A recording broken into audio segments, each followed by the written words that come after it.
Movie দেখবো বলে আমি তো খুব খুশি খুশি যাচ্ছি, বাট এখানে এসে ঘটলো আসল ঘটনা।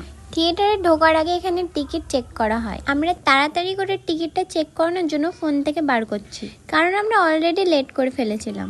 আর আমি তো মনে মনে ভাবছি যে এখানটা এত ফাঁকা কেন, মুভি কি স্টার্ট হয়ে গেছে? টিকিটটা চেক করতে অত টাইম লাগছে আমি তো কিছু বুঝতেই পারছিলাম না। তারপর যখন গেটটা খুললো আমরা তখন এগিয়ে যাচ্ছি, তারপর বুঝতে পারলাম আসল ঘটনাটা। আমাদের মুভির টিকিট ক্যান্সেল, আর সেটা হয়েছে আমাদের নিজেদের দোষে। আমার মুখের রিয়াকশান দেখেই বোঝা যাচ্ছে যে আমি কতটা রেগে গিয়েছি। শুধু রেগে নয়, আমি অবাকও হয়ে গেছি। আমি ভাবতে পারিনি যে এরকম হবে। এত আশা নিয়ে আমরা মুভি দেখতে গিয়েছি। আমরা এখন এসেছিলাম মুভি দেখতে। বললো যে 1:45 শো, 7:45। তো আমরা 7টা